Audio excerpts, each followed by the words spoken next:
Hello everyone, स्वागत है आप सभी का ऑनलाइन रीडर्स में। दोस्तों, पिछले क्लास में हम लोगों ने देखा था सॉल्यूशन और फिजिकल चेंज और केमिकल चेंज को देखा था। आइए अब हम आगे देखते हैं।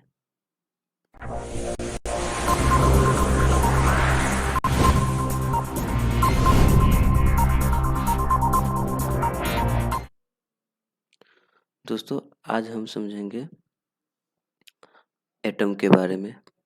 आइए सबसे पहले एटम जो बना होता है, सबसे पहले मैटर को समझते हैं। मैटर जो बना होता है वह मॉलिक्यूल्स का बना होता है, मतलब अणु का बना होता है।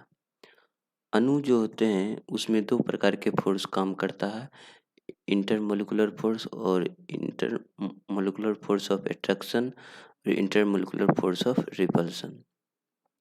मॉलिक्यूल्स मतलब अणु जो होते हैं स्मॉलर पार्टिकल्स होते हैं। ये स्वतंत्र अवस्था में पाए जाते हैं, इंडिपेंडेंट होते रह सकते हैं। ये ग्रुप ऑफ एटम्स होते हैं, मतलब कई एटम जैसे H2O। ठीक है दोस्तों, इसमें हाइड्रोजन भी है और ऑक्सीजन भी है। ये ग्रुप ऑफ एटम्स मिल करके मॉलिक्यूल्स बनते हैं। ठीक, और केमिकल रिएक्शन में भाग नहीं लेते हैं, केमिकल रिएक्शन में भाग नहीं लेते हैं अणु। उसके बाद मॉलिक्यूल्स जो होते हैं वो एटम से मिलकर बने होते हैं। मॉलिक्यूल्स एटम से मिलकर बने होते हैं। एटम क्या होता है? एटम जो स्मॉलेस्ट पार्टिकल होता है वो स्वतंत्र अवस्था में नहीं मिल सकता, इंडिपेंडेंट में नहीं मिल सकता है और केमिकल रिएक्शन में भाग लेते हैं। एटम केमिकल रिएक्शन में भाग लेते हैं, लेकिन मॉलिक्यूल्स केमिकल रिएक्शन में भाग नहीं लेते। मॉलिक्यूल्स केमिकल रिएक्शन में भाग नहीं लेते हैं। ठीक है दोस्तों, जैसे कि यहाँ पर हम लोग देख रहे हैं ऑक्सीजन को, तो ऑक्सीजन हमारा एटम हो गया। ऑक्सीजन हमारा एटम हो गया, लेकिन O2 जब हम लिखते हैं तो O2 हमारा होता है मॉलिक्यूल्स। ठीक है दोस्तों, O2 हमारा मॉलिक्यूल्स हो जाएगा। नाइट्रोजन अगर हम लिखते हैं, नाइट्रोजन हमारा एटम हो गया, और N2 अगर हम लिखते हैं तो N2 हमारा हो गया मॉलिक्यूल्स। तो ये एटम जो होता है स्वतंत्र अवस्था में नहीं मिलेगा, लेकिन O2 ऑक्सीजन अगर स्वतंत्र अवस्था में मिलता है तो ये मॉलिक्यूल्स के रूप में मिलता है। तो मॉलिक्यूल स्वतंत्र अवस्था में मिलता है, लेकिन एटम स्वतंत्र अवस्था में नहीं मिलता है। आइए आगे देखते हैं एटम्स के स्ट्रक्चर। एटम का स्ट्रक्चर आइए देखते हैं दोस्तों।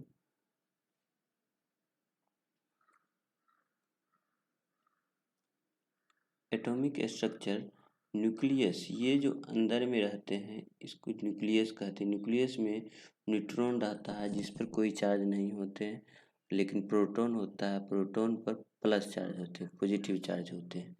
और इसके बाहर बाहर जो भी ये होते हैं ये ऑर्बिट होते हैं, ये कक्ष होते हैं जिसमें इलेक्ट्रॉन पाया जाता है, इसमें इलेक्ट्रॉन पाया जाता है।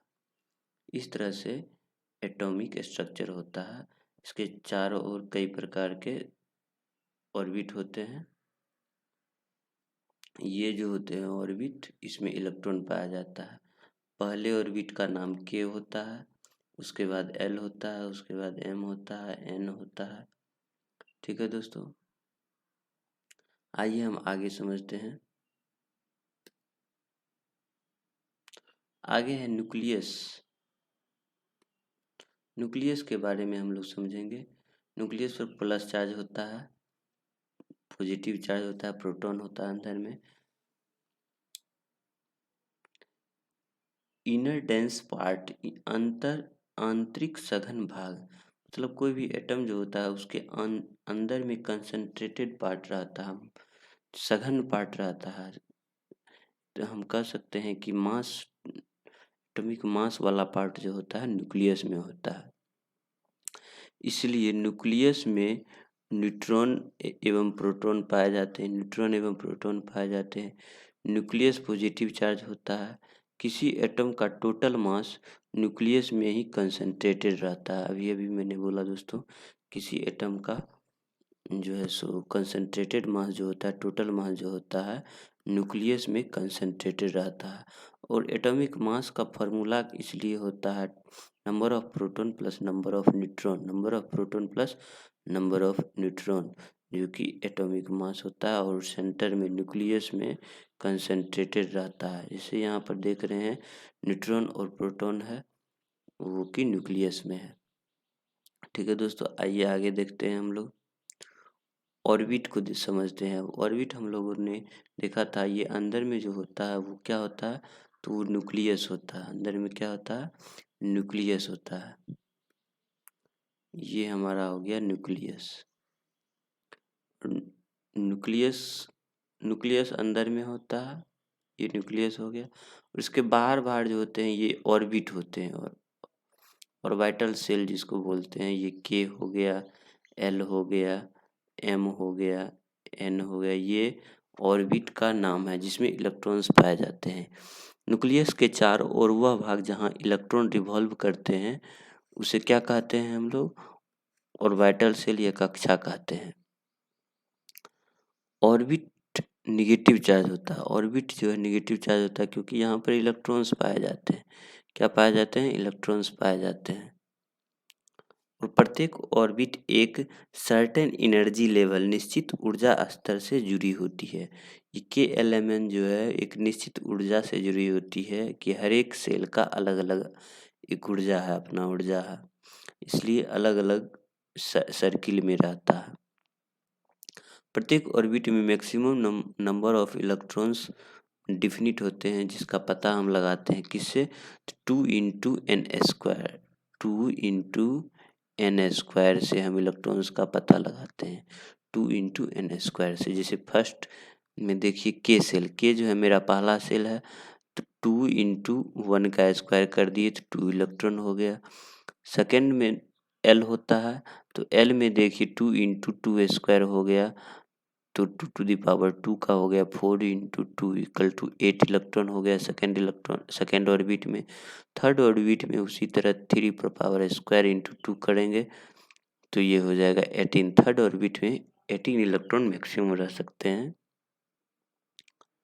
और एन ऑर्बिट में 2 × 4n² करेंगे तो 32 इलेक्ट्रॉन, मतलब एन ऑर्बिट में 32 इलेक्ट्रॉन रह सकते हैं। इस तरह से हम इलेक्ट्रॉन्स किस ऑर्बिट में कितने इलेक्ट्रॉन रहेंगे उसका पता लगाते हैं। ठीक है दोस्तों, आइए अगला देखते हैं। और ऑर्बिट, प्रत्येक ऑर्बिट एक सब ऑर्बिटल में डिवाइड होती है, सब ऑर्बिटल में डिवाइड होती है। जैसे देखिए यहाँ जहाँ की इलेक्ट्रॉन रहता है, सब ऑर्बिट में क्या रहता है, इलेक्ट्रॉन रहता है। जैसे के में देखिए, के में s इलेक्ट्रॉन है,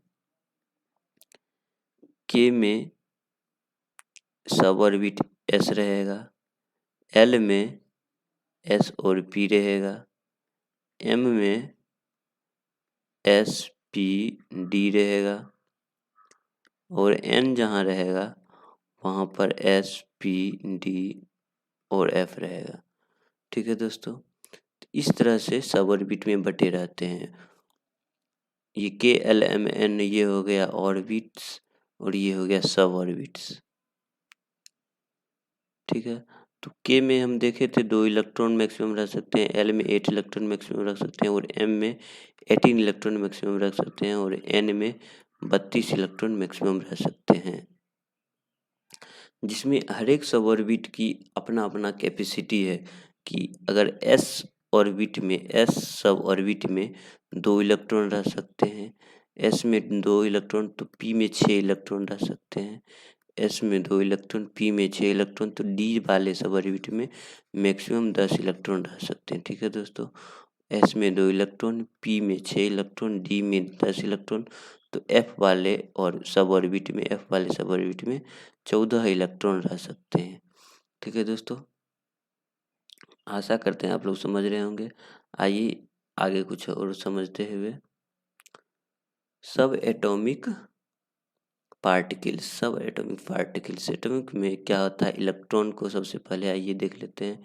इलेक्ट्रॉन्स, इलेक्ट्रॉन्स निगेटिव चार्ज का होता है, इलेक्ट्रॉन्स निगेटिव चार्ज का होता है, और इसकी खोज जे थॉमसन ने किया था, और इसका चार्ज कितना होता है, -1.6 × 10⁻⁻19 कूलम।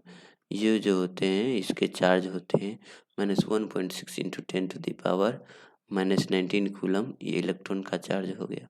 मास कितने होते हैं 9.1 into 10⁻31 kg।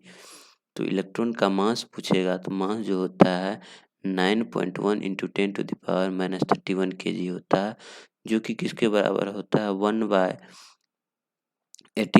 1/1840 of hydrogen atom. Hydrogen atom का 1840वां भाग को हम मास ऑफ इलेक्ट्रॉन कहते हैं, जो कि होता है 9.1 इंटू 10⁻31 kg। ठीक है दोस्तों, और इसका सिंबल कैसे लिखते हैं, e⁻⁻ को इलेक्ट्रॉन से दिखाते हैं। आगे आइए समझते हैं प्रोटॉन। प्रोटॉन जो होता है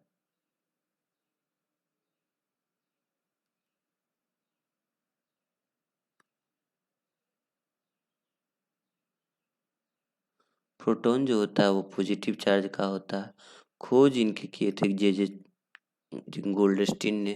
प्रोटॉन का खोज गोल्डस्टीन ने किया था, और इस पर चार्ज होता है प्लस में हो जाता है 1.6 इंटू 10⁻19 कूलम, और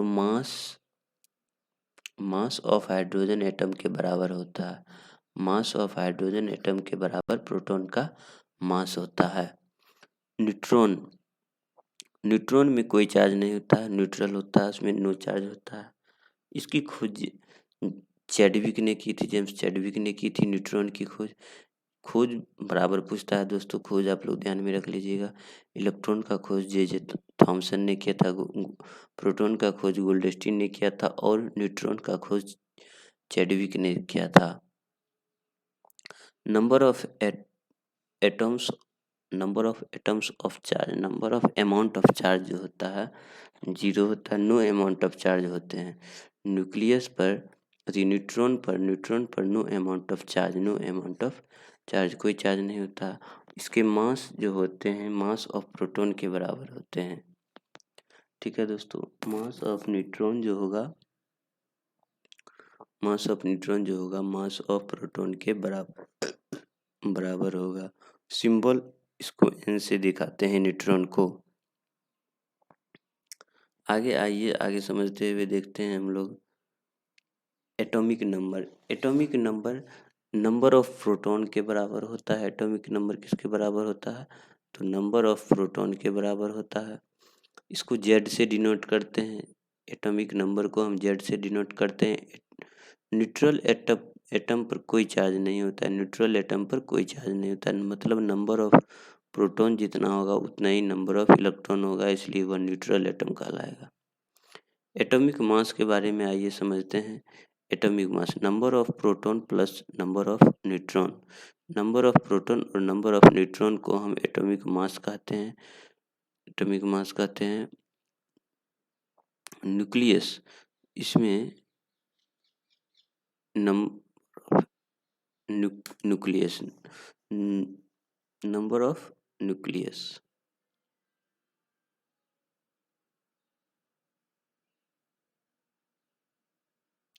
इसको एटॉमिक मास को हम ए से डिनोट करते हैं। एटॉमिक मास को हम किस चीज से डिनोट करते हैं, ए से डिनोट करते हैं।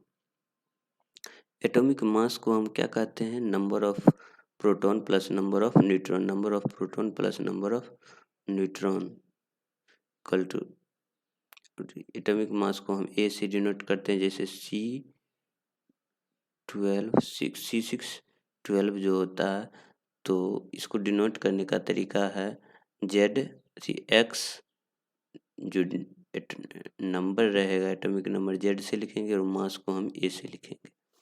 आइए आइसोटोप के बारे में समझते हैं। आइसोटोप समस्थानिक को कहते हैं। Having same atomic number, having same atomic number, same atomic number वाले को आइसोटोप कहते हैं। हैविंग सेम एटॉमिक नंबर को आइसोटोप कहते हैं। एटॉमिक बार क्या होता है, समभारिक क्या होता है, having some atomic masses, having some atomic masses, same atomic masses, having same atomic masses, same atomic mass होगा।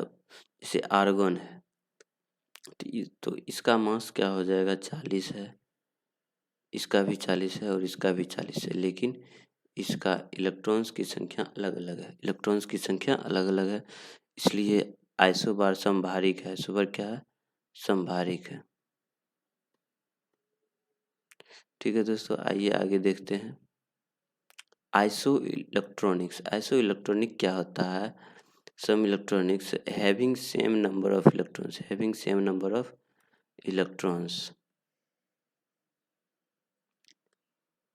उसको आइसो इलेक्ट्रॉनिक कहते हैं, सेम नंबर ऑफ इलेक्ट्रॉन्स को। जिसे सोडियम, मैग्नीशियम और एल्युमिनियम, सोडियम पर अगर +1 चार्ज है, मैग्नीशियम पर 2 चार्ज है, एल्युमिनियम पर 3 चार्ज रहे तो वो आइसो इलेक्ट्रॉनिक हो जाएगा। जैसे देखिए सोडियम का जो है, सोडियम का एटॉमिक नंबर जो होता है वह 11 होता है। मतलब सोडियम पर 11 होता है एटॉमिक नंबर। उसमें एक चार्ज, अगर हम इलेक्ट्रॉन खोते हैं, इलेक्ट्रॉन किसी को देते हैं तो हम पर कैसा चार्ज आता है? प्लस चार्ज आ जाता है। तो माइनस कर दिए, 10 इलेक्ट्रॉन हो गया। मैग्नीशियम पर जब हम कोई चीज़ देते हैं तो 2 नेगेटिव आता है। तो इसलिए हम एटॉमिक नंबर में से 2 इलेक्ट्रॉन हटा देंगे, मतलब मैग्नीशियम का 12 है तो 2 इलेक्ट्रॉन हट गया तो 10 इलेक्ट्रॉन बच गया। उसी तरह एल्युमिनियम का 13 रहता है एटॉमिक नंबर, तो 3 घट गया तो 10 आ गया। तो मतलब having same number of electrons को हम क्या कहेंगे? आइसोन्यूट्रॉनिक, सम इलेक्ट्रॉनिक। ठीक है दोस्तों, आइए आगे देखते हैं हम लोग। आइसोटोन, सामुन्य ट्रॉनिक, having same number of neutrons, तो इसको क्या कहेंगे दोस्तों? Isotone, same number of neutrons को हम आइसोटॉप कहेंगे। एग्जाम्पल में C612 या N715 ये सभी क्या है? आइसोटोन्स हैं। इसमें न्यूट्रॉन्स की संख्या बराबर होती है। जैसे देख रहे हैं, मासेज में से इलेक्ट्रॉन मंथली चार्ज, मास में से एटॉमिक नंबर अगर घटाते हैं, ये मास है और मास में से एटॉमिक नंबर घटाते हैं तो 8 इलेक्ट्रॉन आता है। उसी तरह इस मास में से 15 में से 7 घटाते हैं तो 8 आता है। उसी तरह फास्फोरस और सल्फर को देखते हैं। फास्फोरस 15 होता है, उसकी मासेज 31 होती है। सल्फर 16 होता है, मास 32 होता है। जब हम इसका डिफरेंस लेते हैं तो हमें प्राप्त होता है कि ये न्यूट्रॉन सेम नंबर में मिले हैं। न्यूट्रॉन सेम नंबर में होने के कारण ये आइसोटोन्स कहलाएगा। ठीक है दोस्तों, अगर वीडियो अच्छी लगी हो तो कृपया लाइक करें, चैनल को सब्सक्राइब करना ना भूलें। धन्यवाद।